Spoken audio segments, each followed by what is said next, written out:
Well, hi lovers!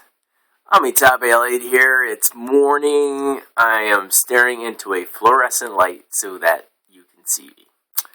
And I just want to make a quick video about one of my favorite topics. Happiness and love and letting go. So, I just wanted to say that a lot of people, when you suggest, if someone's upset, you say, well, just gotta let it go. Get a little bit defensive, and they say, well, I can't let it go. And what they're really saying is, I don't want to let it go. This emotion is serving me somehow to build up a false identity. And so when the fear is of letting go, it's really the fear of dying. It's the fear that this false, sad identity, this upset identity, this belief that I am upset, that I deserve to be upset, and this indignant sort of thought that I am, and I'm justifiably angered, or I'm justifiably sad or upset, and this victim mentality sort of takes on a life of its own. And if you know anything about Buddhism, really what the Buddha taught that consciousness is created through contact in the world. And so with every contact, every touch, every smell, every sight, every sound, every taste, and all mental stimulation also, meaning your thoughts, your previous thoughts, are sources of contact, and they are the causes for the effects, which are future thoughts, future sensations, future smells, future tastes, future sights, and future consciousness. So as we have contact with stuff in the world, phenomena, it springs forth more phenomena. And because of this process of becoming, it springs forth this perpetual belief that there is an I who's witnessing it. But really it's not an I that's witnessing it. It's more an ignorant belief about reality that is clinging on to an idea of a self-belief that allows this process to continue. And it's only happening moment to moment with infinite speed, lightning fast speed that we just can't perceive, that makes it seem like it's real, that makes us seem like we're real, that there's something worth holding on to. But if we let go, if we let everything go, if we just allow everything to be as is, and watch our emotions, and watch our thoughts, and just let them go, then what happens is this flow starts to happen, this happiness, this innate happiness, like the happiness that kids have. Like, they're not really thinking that much yet. They're just having fun. They're just sitting there, and they just all of a sudden, I love you, Mom, or I love you, Dad, or complete stranger. They're just all of a sudden in this sense of complete gratitude because they're not becoming so much yet. They only start becoming when they get upset and they start saying, I don't want it this way, or I don't want to wear this, or whatever. I don't like this. And the thing we need to be aware of is this liking and disliking, because this is where we really get caught. This is where we really start to create identities for ourselves and start to believe this stream of thought and think that it's us. It's really not us. So it's really just we're having these preferences, and who's really having them? Our preferences are having preferences is what it is. Our previous choices are choosing again. They're resurfacing. And we're experiencing the choices that we made in the past, the preferences that we made in the past again, and not seeing them completely brand new. We're not actually having any free will anymore. So, I'm going a little bit all over the place. This might be a little bit deep for you. You might not quite get what I'm saying. Some of you will. But what I want to tell you is that if you let go of upset, if you let go of sadness, you're not losing anything. And this is the fear. The fear is that I'm actually I'm losing something. That if I let go, I'm going to let myself go, and I don't know who I'm going to be anymore. And you don't have to be anybody. You don't have to be anything, anyone.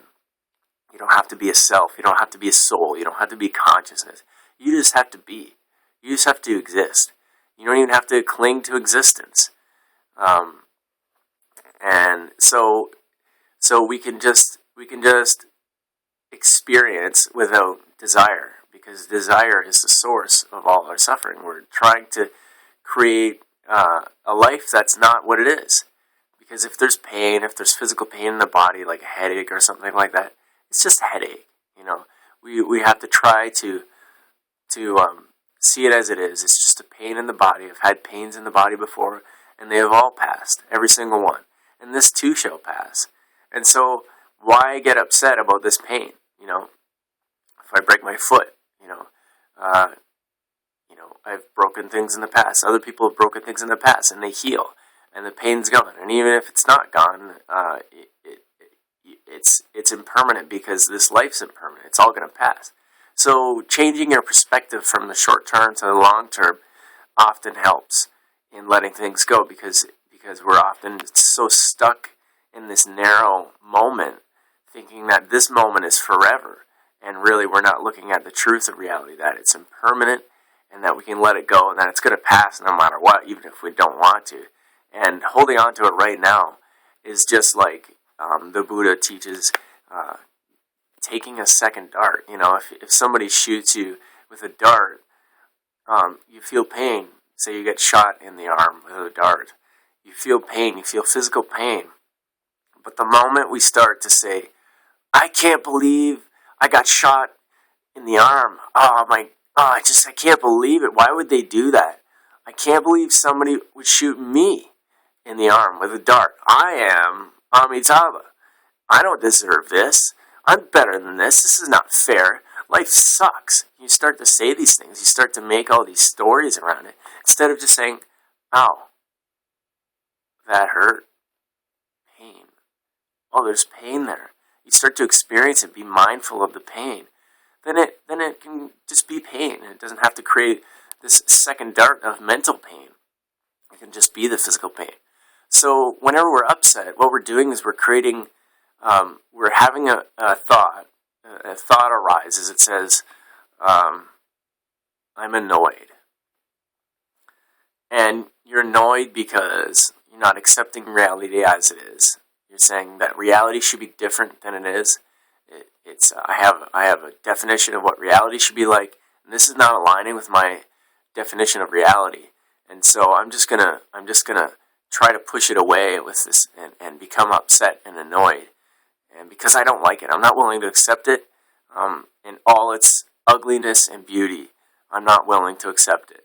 And so this annoyance arises. And so really what's happened is it arose once, and then the thought continued, and you believed the thought again. It continued again. I'm still annoyed. I'm still annoyed, and this is really bad now. And then it can snowball into something else, and then this annoyance can trigger into something else. Then you can start projecting it onto other people and say, well, you start to just not accept anything about your life. After you start getting into a negative state, you say, well, I'm really annoyed about this, and then somebody comes along and walks past you, and their shoulder brushes against you by accident. And you say, "What the fuck, man? This is bull." Watch where you're going. And really, it wasn't that person. It's not a big deal. They just brushed your arm, and then you don't see that for reality. Is okay. Another feeling. I felt somebody brush my arm, and even better to say somebody brushed arm.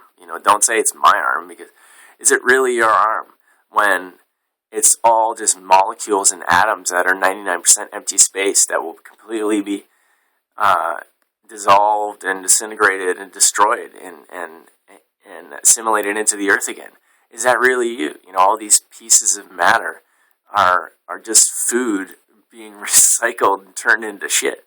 All of our cells are created from what we eat, and then they last a little while, and then they turn into shit, and we shit them out. So it might sound gross, but it's true. So what hit what? Premature pieces of shit hit premature pieces of shit, and I'm believing that self, and so I'm going to get upset about it. So we can see this insanity of getting upset, and really what we need to do is just let it go. And the way we do that is just we see it as a bare experience. We say, well, okay, somebody brushed my arm. No big deal. Because that moment's already passed. The instant it happens, the next instant it's already passed. It's already over. You can still be happy. You can be like, whoa, that was weird.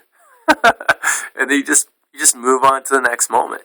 And there you go. You're happy again. You didn't have to lose it. You just, oh, that was a little shocking. Weird. And then the next moment, you're okay. You're still okay because you were okay before it happened. And you can be okay after it happened. And you can even be okay while it happened. Don't let the little shock of it, shake you into this agitation and start believing, oh my God, I can't believe that happened to me. Just say, oh, that happened. And don't create a me. Don't say it happened to me. Say, oh, that was a weird experience. That was a funny experience. That was a painful experience. Oh, it'll pass. This too shall pass. I won't experience pain forever. I've never experienced one pain forever. That's stayed with me forever. If you've ever gone on a Vipassana retreat, Goenka says, you might feel sensation, you might feel itching. He says, but there's not an itch that's lasted for infinity. There's never been an itch that you've had that's lasted for infinity. So we can let everything go, knowing that it's all going to pass anyways. And the longer we cling on to it, and the longer we hang on to it, the more we'll suffer. So you don't lose anything by letting go. You don't lose your identity. You actually gain more than you could ever imagine. Because what happens when you let go is this peace, this satisfaction, this gratitude, this love just arises. This happiness, this innate happiness arises. You just start to appreciate life because you can actually experience it. Because when we're stuck in sadness, we're not experiencing life at all. We're just experiencing this thought over and over and over again, and inundating ourselves with this repetitive thinking pattern. It's just a habit. So all we have to do is break the habit, and there's many simple ways we can do that. We can think about something else. Say, well, just discard it. Just be like, I don't want to feel this way. I'm just going to think about something else. Think about somebody that you love, somebody that think about a time when you were happy. We can just breathe it out. Oh, that's over. Think about the present moment. What's happening in the present moment? And just really get in touch with the body. Oh, that's just feelings. Okay, I still have some pain there, but it's gone now. And we can also change our perspective and say, well, there's actually a lot of other people that have it a lot worse than me right now. And I can actually reference those people and say, well, I have it pretty good right now. I just got hit in the arm. Somebody passed by. And there's people that are starving every day and not able to eat any food and dying of hunger. So I'm pretty lucky, Somebody that just got shot by a machine gun in crossfire in Iraq, probably, and now they're going to have their leg amputated or something. They have gangrene. That's pretty horrible, And don't get upset about it. Just use it as a reference to put your own mind in check and in perspective and say, well, it's not a big deal. Even if you got shot, the worst thing that can happen to everybody is death, and we all get it. So nobody has anything worse than another. Things just happen. They just arise, and they'll all pass. And you can be happy any moment you want. You just have to choose. You just have to want it more than anything and let it go. Not have it to be a desire. The only thing we need to do to be happy is focus on being grateful, finding things to be grateful. Great thing you can do is create a gratitude journal every night and just write a few things in it before you go to bed and that you were grateful for that day. And then read it in the morning, and then that gives you incentive to look for things to be grateful for all day long. And you'll just sort of start to capture those moments and carry them with you, and you'll start looking for the small things. And it's the small things. They say happiness is free. The best things in life are free. And And that means that everything that costs something is just not worth it. Thinking is overrated. We can just let it all go. If you really look at your mind, if you've spent any time meditating, you say, well, I just can't stop thinking. And you're not sitting there trying, well, I'm going to think about this now. I'm going to think about this now. You're not doing that at all. Thinking is just happening. So it can't be you. If it was you, then you would be able to stop it. And you can't stop it. So you just have to watch it, sit, meditate, watch your mind, focus on your object, keep coming back to your object, and don't get sucked into the mind. And then what happens is if you start practicing meditating, is you start to build up some resilience to this mind, and you start to see through and see how fragile and phony and fake it really is. You say, well, it's not really me because I'm not choosing it. I'm watching it. I'm observing it.